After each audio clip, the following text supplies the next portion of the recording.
ti me entregar. Preciso ouvir tua voz a me falar.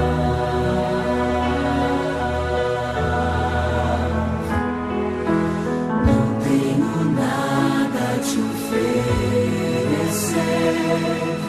somente um coração impuro e pecador. Mas aqui estou, me aceita, Senhor.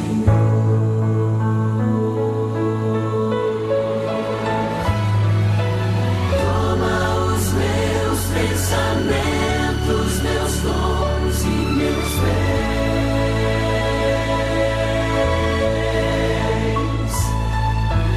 Toma o meu coração e tudo que ele tem.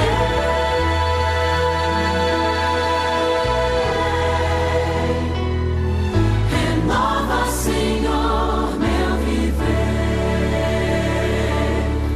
Derrama em mim teu amor. Quero pra sempre servir-te por onde for.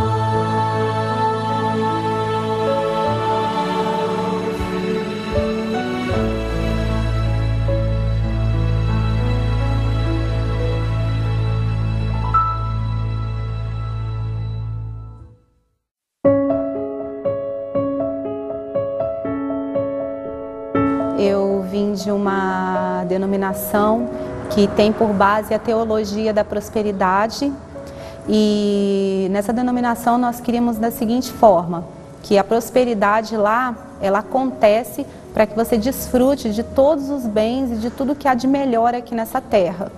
Então, de que forma que a gente cria? Que nós tínhamos que fazer votos, entregar tudo que nós tínhamos ali em envelopes, no altar, porque fazendo dessa forma, entregando o seu tudo, Deus então ia te dar tudo também. Ia te dar carro, um bom emprego, enfim, prosperidade em todos os sentidos. Permaneci lá por 16 anos também, crendo dessa forma, que quanto mais eu tivesse, quanto mais próspera eu fosse, mais eu provava que Deus era comigo, que o que eu fazia ali naquela igreja estava certo, e que a minha comunhão com Deus então era provada nesse sentido, que você pode ser rico, sim, que você tem que desfrutar o melhor mesmo, ter o melhor carro, a melhor casa. Só que havia uma contradição, porque a gente cria nessa teoria da prosperidade, a gente doava os nossos bens, participava dos votos, mas cada dia mais a gente estava endividado. E percebíamos também que as pessoas do nosso convívio ali também estavam endividadas. Porque cada dia que a gente ia fazer um voto, a gente vendia alguma coisa de casa ou até mesmo pegava algum empréstimo para participar de campanhas, achando que isso era o querer de Deus. Até aconteceu um fato assim, meio constrangedor, e pensando hoje foi até engraçado, porque o pastor chegou para mim e para o meu marido, né? E falou o seguinte, você tem fé? Ah, eu tenho sim. Seu apartamento é próprio, né? Sim, é. Então você vai fazer o seguinte, se você tem fé, minha filha, você vai vender seu apartamento e você vai doar metade do seu apartamento aqui, a outra metade você monta um negócio para você e volta a morar na casa dos seus pais. E aí na hora eu fiquei assim, impactada com aquilo, né? E eu falei assim, ó, pastor, infelizmente essa fé realmente eu não tenho não. Eu não vou doar meu apartamento, eu não tenho essa fé. E a partir dali, então, o pastor começou com uma série assim, de indiretas, né? Porque eu não tinha fé, para os irmãos terem cuidado com os líderes da igreja. Eu era líder dos jovens naquela época. Cuidado com seu líder pode ser um líder, mas não está totalmente na fé, ele não tem fé. O pastor me orientou que Fusca não era um carro, era muito grande, não era um carro para um cristão verdadeiro, que um cristão tem que ter um carro melhor. E ele orientou que esse carro não é um carro para um cristão, para um servo de Deus. Fusca não é um carro. Vende, coloca no envelope e sacrifica que Deus vai te dar um outro carro. E eu fiquei muito tempo a pé. porque eu vendi, coloquei todo o dinheiro no envelope, fiquei a pé por um grande período e a gente percebeu que o caminho não era esse. Mas quando a gente percebeu, estava um pouquinho tarde, porque a gente estava passando muita dificuldade financeira. E aí, como a gente associava a vida financeira à vida espiritual, a gente começou a imaginar que a gente também não estava bem com Deus. Então a prosperidade em si era o termômetro da sua comunhão com Deus. Se você está andando a pé, você vem à igreja a pé, está faltando fé na sua vida. Porque algo errado você está fazendo, você não tem dado o seu tudo para Deus. Deus te quer com o melhor carro, com a melhor casa, com a melhor roupa. Então o foco era esse, sempre ter o melhor do mundo, não o melhor de Deus. Quando atingiu o lado financeiro, a gente associou ao espiritual e começou a atingir o familiar. A gente era obreiro, o obreiro estava à frente da batalha. Como um obreiro pode estar passando momentos difíceis? Foi quando Deus mostrou uma pessoa, né? Enviou um servo dele até nós para estudar a palavra de Deus. No início é comum preconceito. A gente não quis por preconceito, por acreditar que onde a gente estava era o caminho certo. Então nós começamos o estudo, né? E os nossos olhos então foram abertos mesmo. Em poucos estudos nós começamos a entender o que era a verdadeira prosperidade com Deus, né? Que não adiantava você querer ter todas as riquezas desse mundo simplesmente para usufruir. Até porque nós não buscamos bens aqui, porque não foi isso que Deus nos prometeu. Eu era totalmente resistente à mensagem adventista, eu não aceitava de maneira alguma. Eu comecei a fazer estudo bíblico escondida, porque ele não podia saber, porque ele ainda pertencia a outra denominação. E ele falou, se você que fizer esse estudo aí, ó, você pode se considerar divorciada, não vou continuar com você. Mas através do bom testemunho dela, da grande mudança que eu passei a ver na vida dela, no comportamento dela, aquilo ali começou a mexer comigo. Antes a gente tinha a visão que ser dona de casa não era plano de Deus. Que a mulher tinha que ser uma mulher independente, que a mulher tinha que lutar pelos seus ideais. E a gente começou a entender que não era bem assim. Que a gente começou a valorizar mais o nosso lar, a nossa casa, ter mais paciência, né, falar com mais doçura. E aí, através dessa mudança comportamental, começou a chamar a atenção deles e eles começaram a ser menos resistentes aos estudos. Chegou um dia em que eu saí de casa para resolver alguns assuntos na rua e voltei justamente na hora que ela estava fazendo o estudo, na hora que ela imaginava que eu nunca estaria em casa.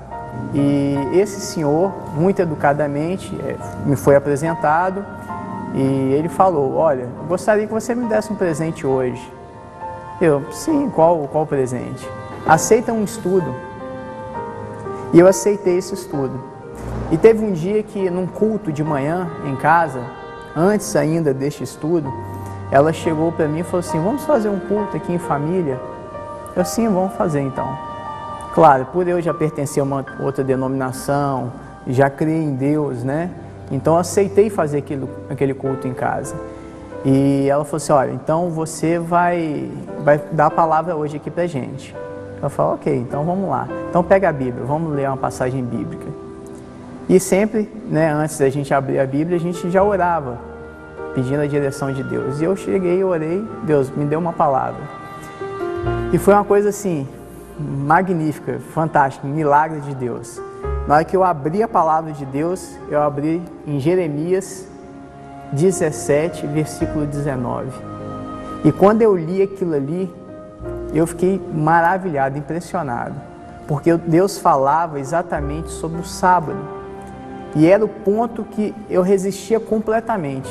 Que eu falava para ela, olha, não me vem falar sobre o sábado, porque sábado para mim é irrelevante, isso é bobagem, isso aí já passou, eu não vou deixar de trabalhar por causa do sábado, eu não vou perder trabalho por causa do sábado, então não vem com isso. E foi justamente nessa passagem que Deus me mostrou sobre o sábado.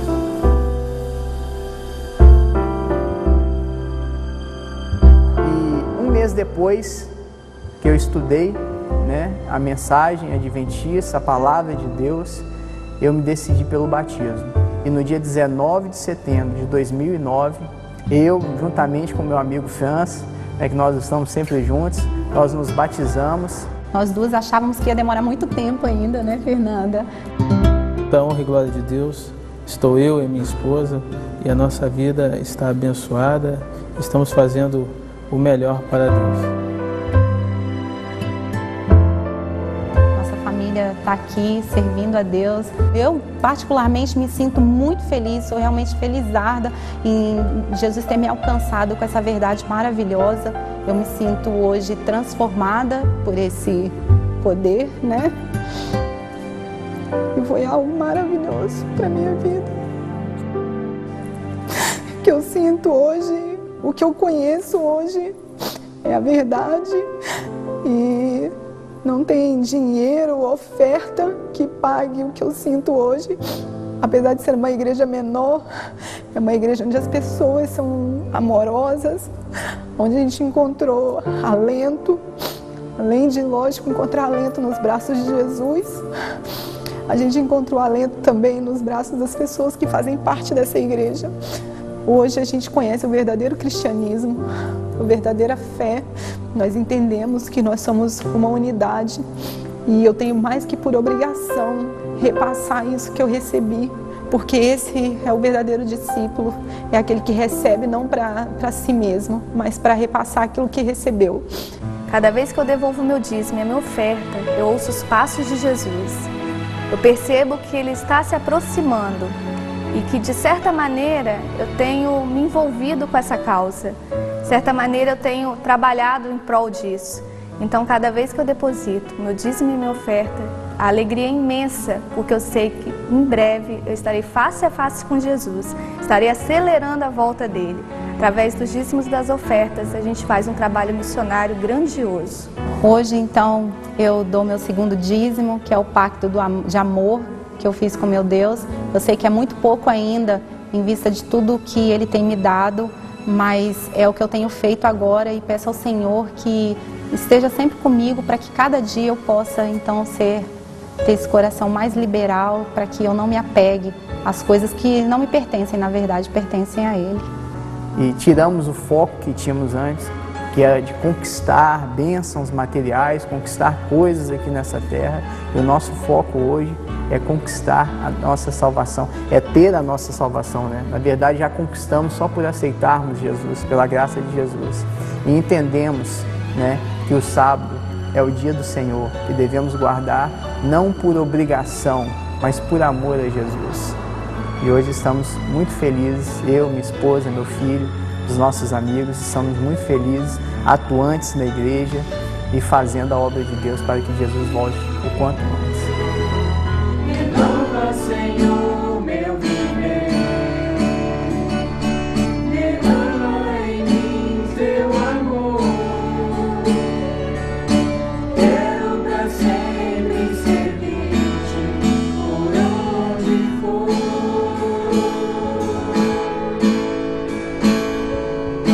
Quero pra sempre servir-te por onde for.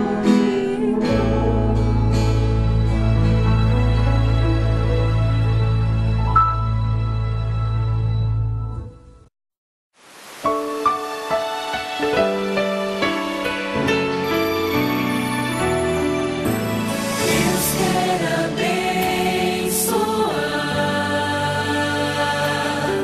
seu trabalho e o seu lar. Tudo que você sonhou, Deus quer realizar.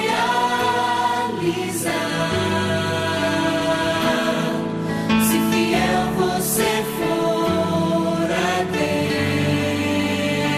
Deus, um milagre se realizará. Deus quer abençoar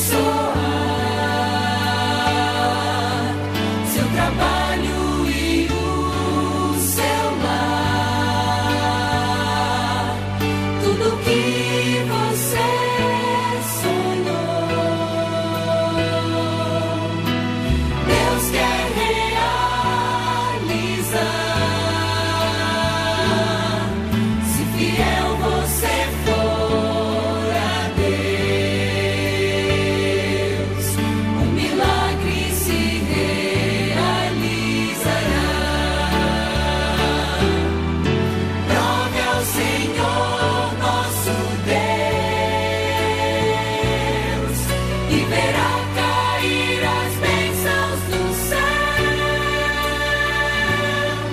Se fiel você for a Deus, um milagre se realizará.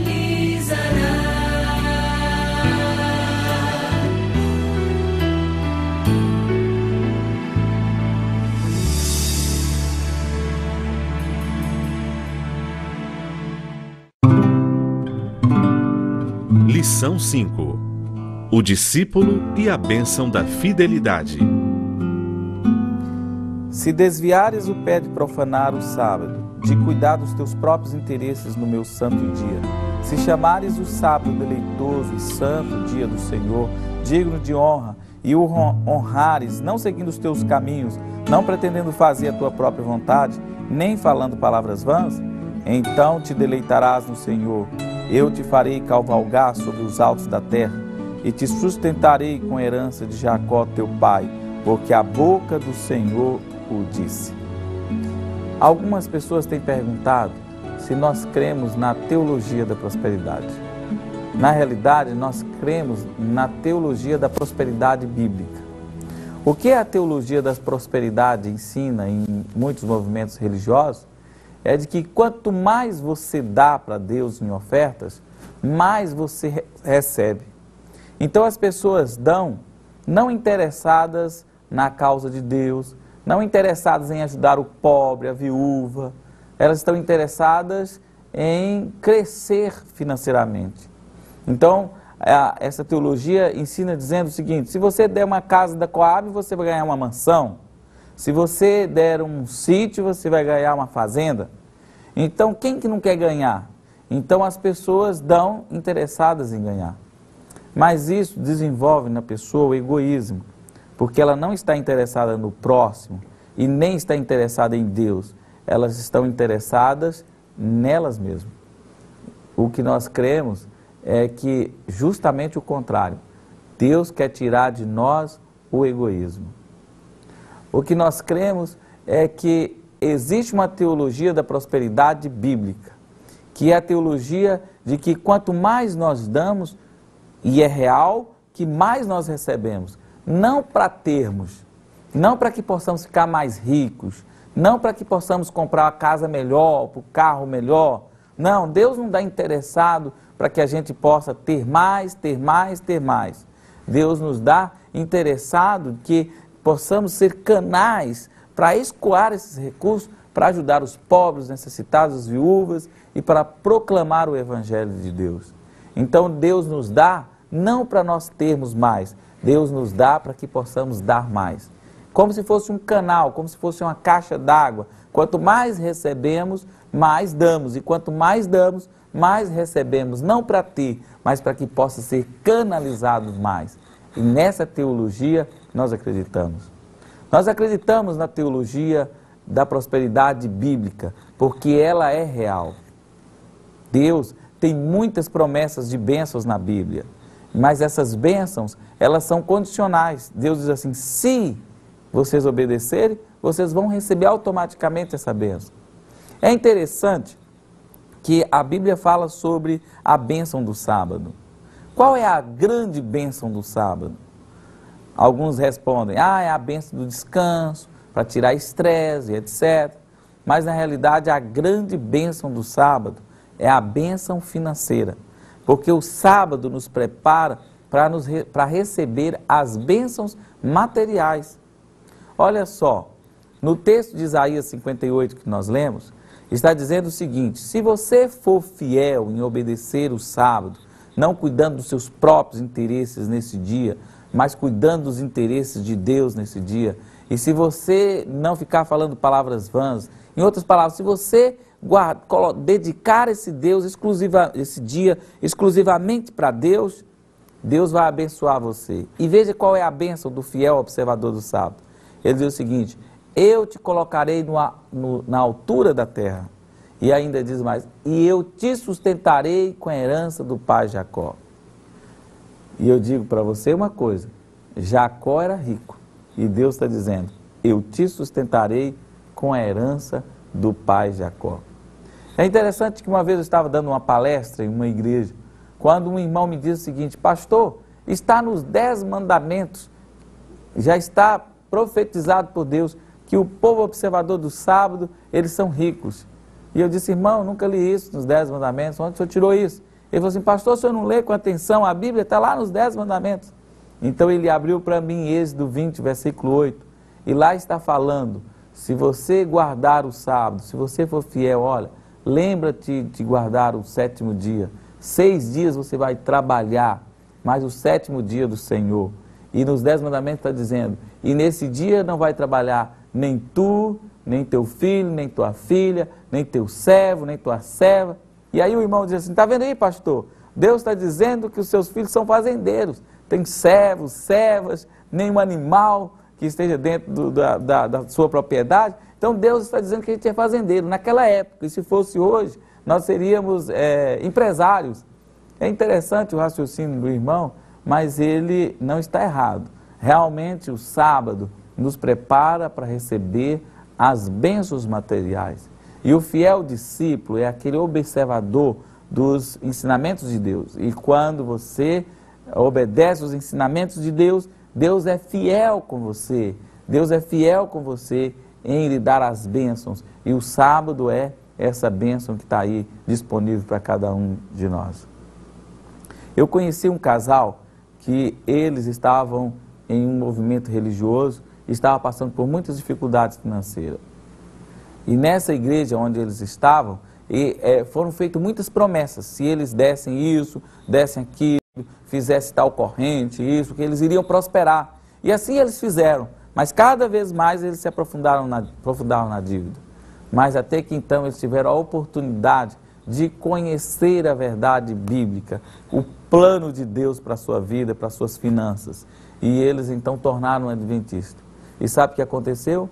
Quando eles esqueceram de ganhar dinheiro, preocuparam com o próximo, preocuparam com a pregação do Evangelho, preocuparam com o reino de Jesus, elas foram naturalmente abençoadas.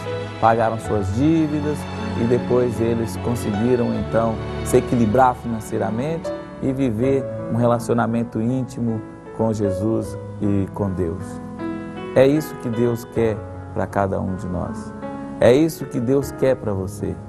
Deus quer que você seja um discípulo. Deus quer que você seja um vaso de bênçãos nas mãos dele. Sabe qual é o convite de Deus para você? Não para ser membro. Membro é aquele que só fica na igreja, só ouve sermãos, só cantam e vão embora e não tem compromisso com a palavra de Deus.